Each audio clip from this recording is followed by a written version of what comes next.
위선적인 신앙인은 되지 맙시다, 이런 제목으로 말씀을 전하겠습니다. 우리 예수님께서 공생의 사역을 행하시면서 가장 많이 부딪히고 힘들어 하셨던 사람들이 있다면 바로 바리새인들이라고 볼 수 있습니다. 바리새인이란 유대교의 한 분파인데요, 유대교 안에 세워진.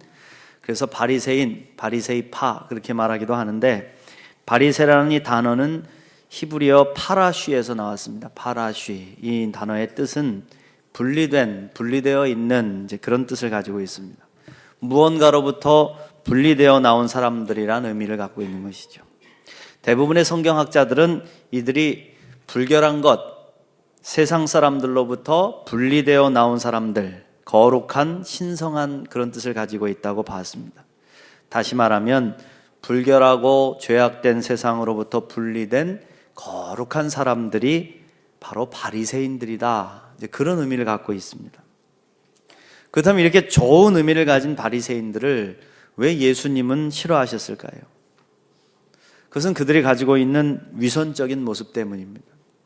수많은 조상들의 유전을 지키고 자기들은 잘 지키고 있다고 자랑하고 또 율법을 해석하고 가르치는 자리에 있으면서 사람들로부터 존경은 받았지만 하나님의 사랑과 긍휼과 자비를 실천하지 못하는 이중적인 모습을 가지고 있었다는 것입니다.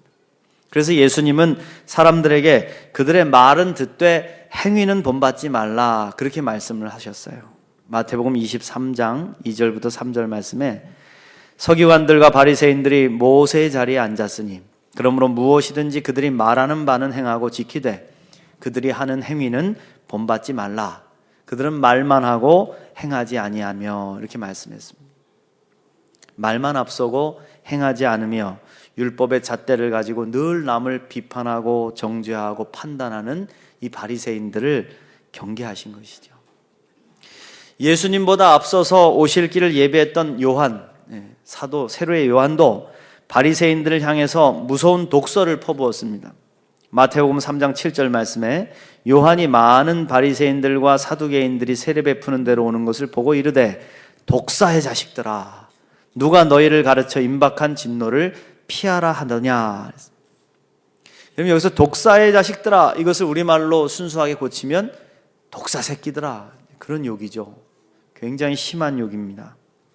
그래서 그런가요? 우리 그리스도인들이 듣는 말 가운데 가장 치욕스러운 욕을 들으라고 하면 바리새인 같다, 그런 말일 것입니다. 이 말을 다시 하면 위선적인 사람이다, 그렇게 말을 하는 것이죠. 신앙이 좋은 척, 성실한 척, 착한 척, 의로운 척 하는데 실제로는 예수 믿지 않는 사람들과 별반 다르지 않다는 것이죠. 그런 삶을 살아가면서 그러면서도 그들을 끊임없이 정죄하고 비판하는 삶을 사는 것이죠.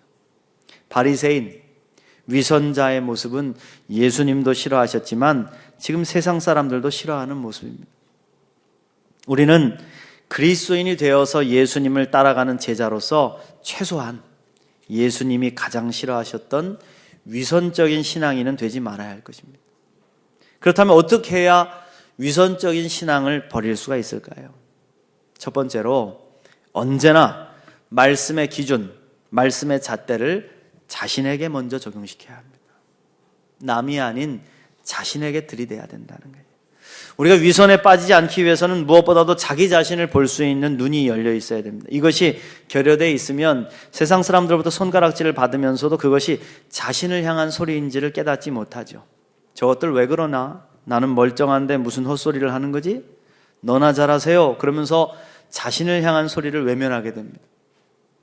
중국 춘추 전국 시대 때 제나라 영공이 있었습니다. 영공이라는 사람이 궁중의 여인들에게 남장을 시켜가지고 그들하고 같이 놀고 즐기는 아주 별난 취미를 가지고 있었다고 합니다. 그런데 이 풍습이 백성들에게 알려지면서 백성들이 따라하기 시작을 한 겁니다. 그게 크게 유행을 일으켰어요. 여인들이 남장을 하고 거리를 활보하고 다니는 기이한 풍경이 이제 벌어지기 시작한 겁니다. 근데 이 소식을 들은 영공이 크게 화를 내는 거예요.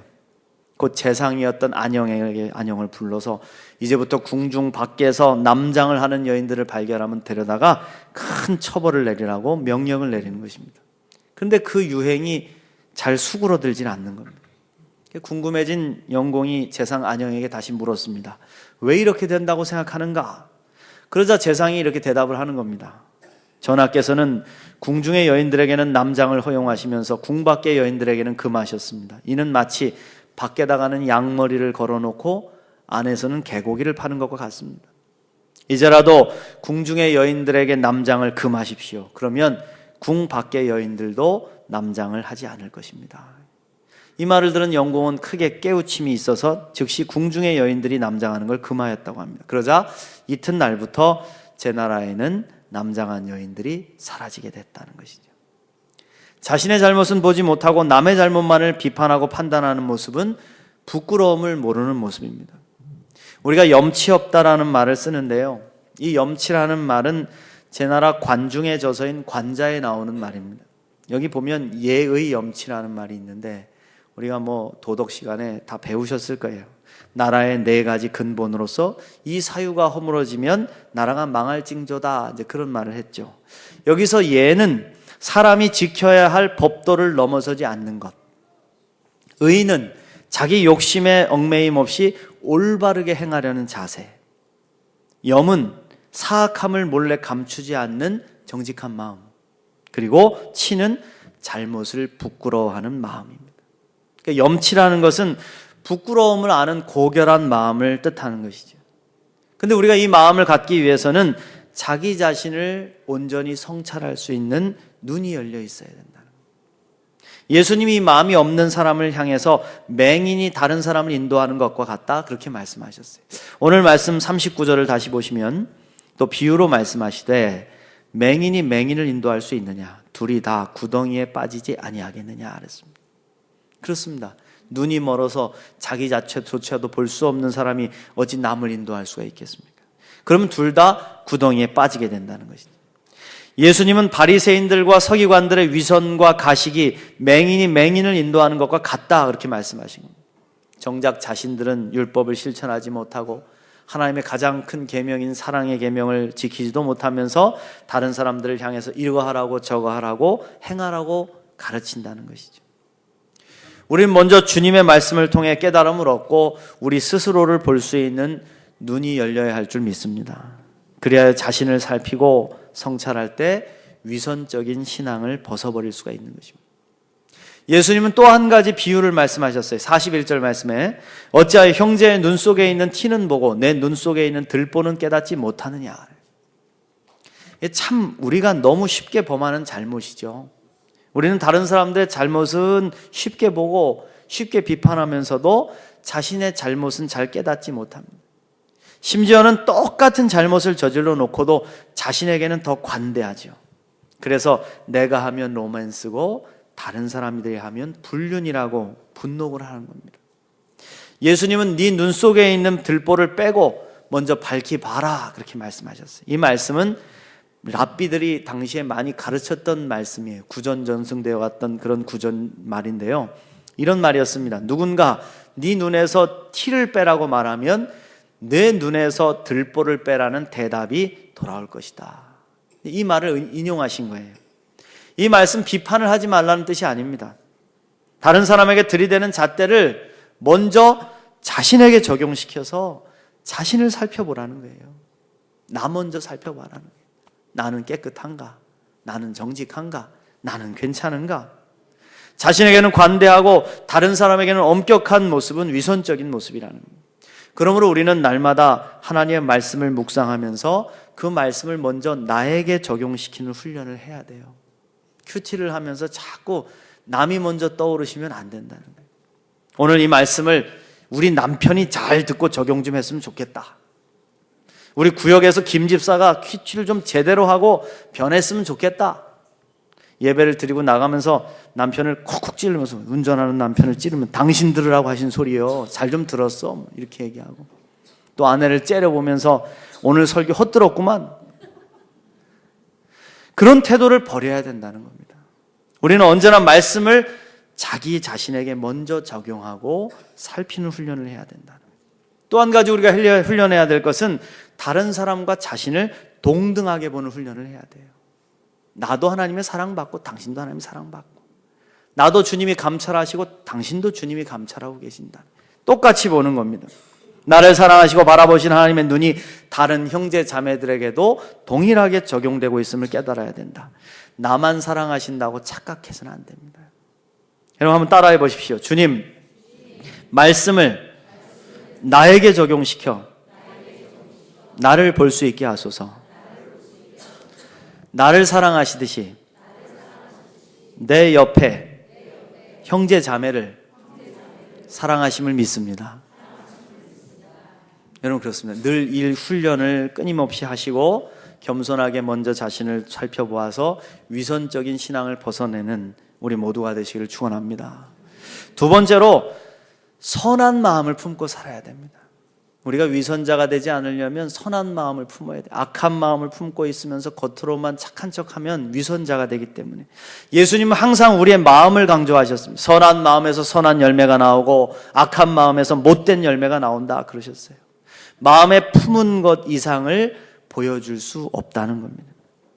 우리 겉으로는 그럴싸하게 포장을 할 수 있지만 마음에 품은 생각이 그대로 드러나게 된다는 것이.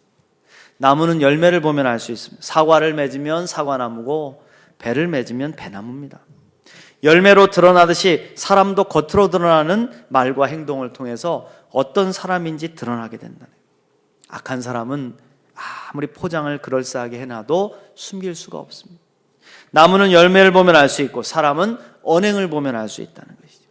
43절부터 보십시오. 43절 말씀부터 보시면 못된 열매 맺는 좋은 나무가 없고 또 좋은 열매 맺는 못된 나무가 없느니라. 나무는 각각 그 열매로 아나니 가시나무에서 무화과를 또는 찔레에서 포도를 따지 못하느니라. 선한 사람은 마음에 쌓은 선에서 선을 내고 악한 자는 그 쌓은 악에서 악을 내나니 이는 마음에 가득한 것을 입으로 말함이니라. 예수님은 바리새인들을 향해서 늘 나쁜 열매를 맺는 못된 나무들이라 이렇게 질책을 하셨어요.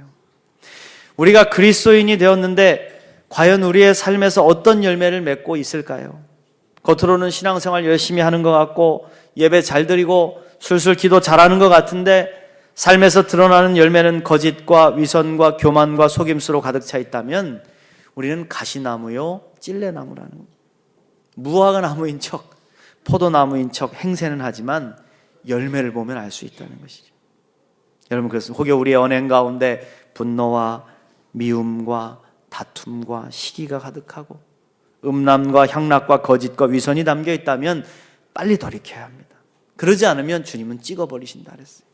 가슴을 치면서 괴로워할 줄 알아야 합니다. 주님, 내가 위선자입니다. 내 마음에 선한 것이 없습니다. 내 마음에 정한 영혼을 창조해 주십시오. 내 마음을 좀 변화시켜 주십시오. 그렇습니다, 여러분. 행위만 바꾼다고 되는 게 아니죠. 마음을 고쳐야 됩니다. 좋은 열매는 선한 마음에서 나옵니다. 선한 마음은 내가 만드는 것이 아니라 하나님의 성령께서 만들어 주시는 거예요. 날마다 주님 앞으로 말씀 앞으로 나아가서 주의 말씀을 묵상하고 성령의 빛으로 나를 조명하고 주님의 인도하심을 받을 수 있도록 내 마음을 비우고 또한 죄되고 부족한 것이 있다면 하나님의 십자가 앞에 회개함으로 정결케 돼야 된다는 거예요. 더럽고 추한 욕망, 세상의 이기적인 가치관이 아닌 하나님의 말씀을 우리의 삶의 자양분으로 삼고 뿌리를 내리고 계속해서 자라야 좋은 나무가 되고 좋은 열매를 맺는다는 것입니다. 여러분 믿으시기 바랍니다. 또 한 가지는 우리가 아무리 좋은 나무를 심어도 땅이 척박하고 공해가 심하고 벌레나 병충해가 심하면 병들어 죽게 되어 있습니다. 그러므로 우리의 마음의 밭을 잘 가꿔야 돼요. 언제나 주님께서 내 마음을 갈아엎어 주시기를 기도하고 그 마음밭에 병충해나 죄된 오염물질이 끼지 않도록 자꾸만 걷어내야 돼요. 이게 바로 회개죠. 그리고 가장 좋은 포도나무 되시는 우리 예수님께 접붙임을 받고 주님께서 부어주시는 은혜로 충만한 인생을 살아야 된다. 그때 우리는 좋은 열매를 맺는 좋은 나무가 될 줄로 믿습니다. 사랑하는 성도 여러분, 선한 마음을 통해서 말과 행실이 일치되는 좋은 나무가 되시기를 간절히 축원합니다. 마지막으로 우리가 위선적인 신앙을 버리기 위해서는 말씀을 실천해야 된다. 말씀을 실천할 때 위선적인 신앙을 벗을 수 있습니다. 아무리 이론을 많이 알고 있어도요, 그 이론을 증명할 수 있는 실천이 없으면 공허한 탁상공론에 불과한 것이죠. 여러분, 건강에 대해서 똑소리 나게 잘하는 분들이 많아요. 입을 열면은 막 운동은 어떻게 해야 되고, 밥은 어떻게 먹어야 되고, 몸에 좋은 건 뭐고, 나쁜 건 뭐고, 줄줄 외우다시피 합니다. 그런데 정작 그런 분이 자신이 알고 있는 이론을 하나도 실천하지 못한다면 자기 스스로는 건강한 삶을 살 수 없는 것이죠. 건강은 이론이 아니라 묵묵하게 아는 바를 삶으로 실천할 때 얻을 수 있는 열매라는 것이죠. 오늘 말씀에서도 예수님은 행하지 않는 위선적인 신앙을 책망하셨습니다. 예수님의 말씀이 듣기 좋다고 능력이 있다고 따라다니기는 한다는 거예요. 따라다니고 은혜 받았다고 고백하기는 하는데 한 가지도 실천하지는 않더라고요. 46절 말씀 보십시오. 너희는 나를 불러 주여 주여 하면서도 어찌하여 내가 말하는 것을 행하지 아니하느냐. 그러면서 주님께 나와 말씀을 듣고 그대로 실천에 옮기는 사람의 삶이 어떤 삶인지를 비유로 설명해 주시죠. 그게 바로 집 짓는 사람의 비유입니다. 48절부터 보시면 집을 짓되 깊이 파고 주추를 반석 위에 놓은 사람과 같으니 큰 물이 나서 탕류가 그 집에 부딪히되 잘 지었기 때문에 능히 요동하지 못하게 하였거니와 듣고 행하지 아니하는 자는 주추 없이 흙 위에 집 지은 사람과 같으니 탕류가 부딪힘에 집이 곧 무너져 파괴됨이 심하니라 하시니라. 할렐루야. 여러분, 그렇습니다. 예수님의 말씀을 잘 듣고 그 말씀대로 행하는 사람은 주추를 반석 위에 놓고 집을 지은 사람처럼 어떤 환난과 풍파가 몰아쳐도 흔들리지 않는 삶, 흔들리지 않는 믿음을 소유하게 된다는 거예요. 사실 기초는 눈에 잘 보이지 않습니다. 깊이 들어가 있기 때문이죠. 집을 지을 때 높은 빌딩일수록 기초를 깊이 파는 것을 보게 됩니다. 그 기초가 깊을수록 높이 올라갈 수 있는 겁니다. 비록 보이지는 않지만 기초는 건물 전체를 떠받쳐주는 능력이 되는 겁니다. 기초 공사를 얼마나 많이 했는지는 보이지 않아요. 그러나 막상 큰 물이 나고 지진이 나보면 기초의 위력이 증명되는 겁니다. 여러분들의 믿음도 마찬가지입니다.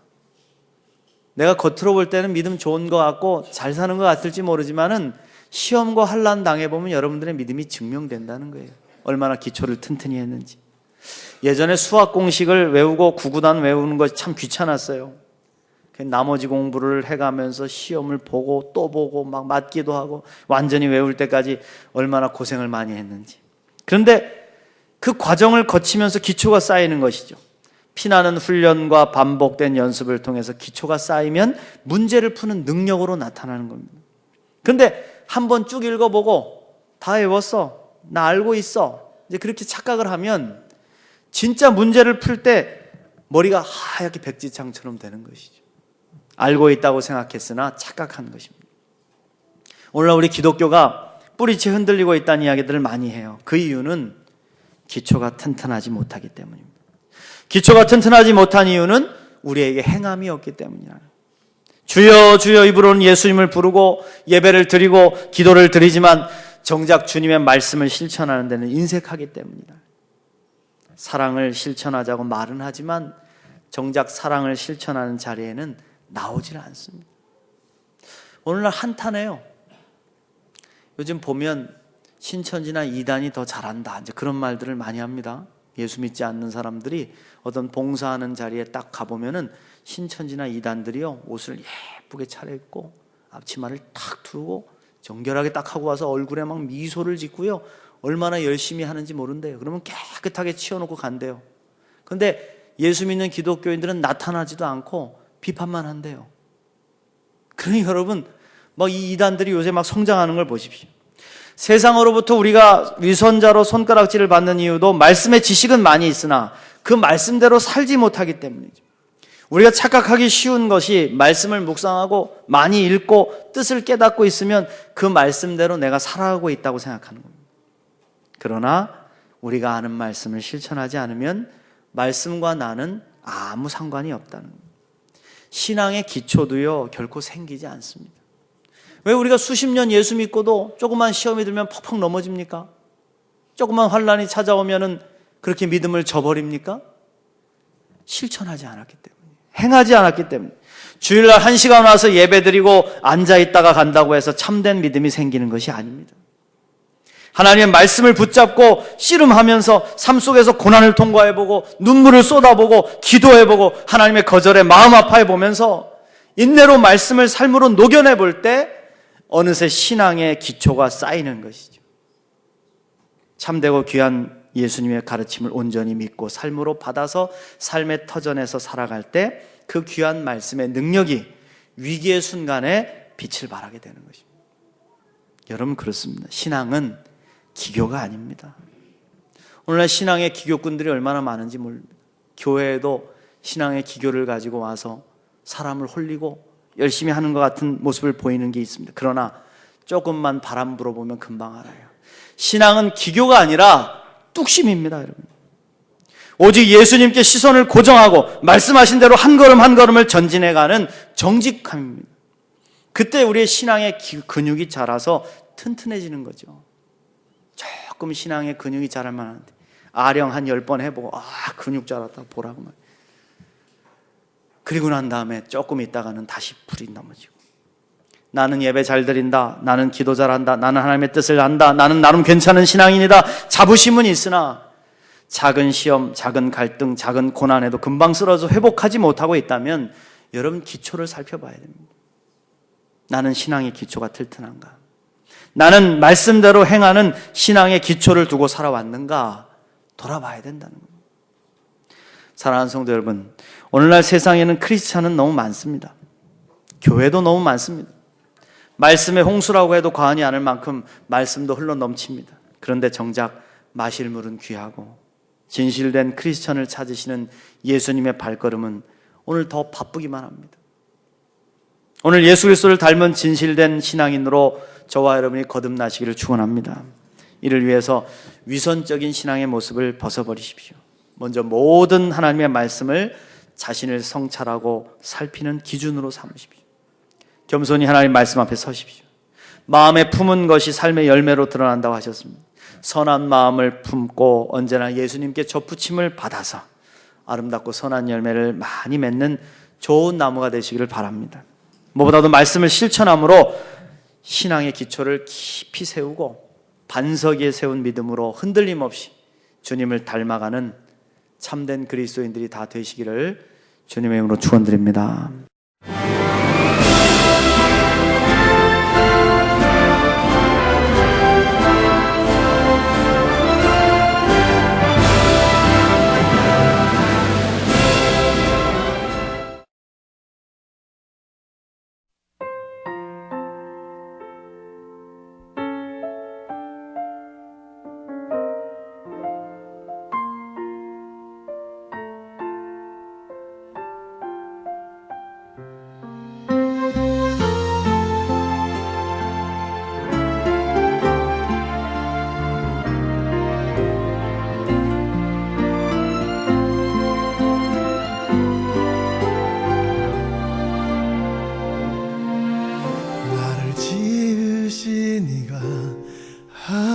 하나님, 나를 부르시니가 하나님,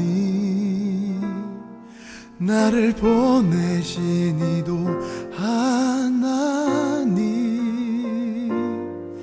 나의 나 된 것은 다 하나님 은혜라. 나의 달려갈 길 다 가도록, 나의 마지막으로 가도록, 나로 그 십자가 품게 하시니, 나의 나 된 것은 다 하나님 은혜라. 한량 없는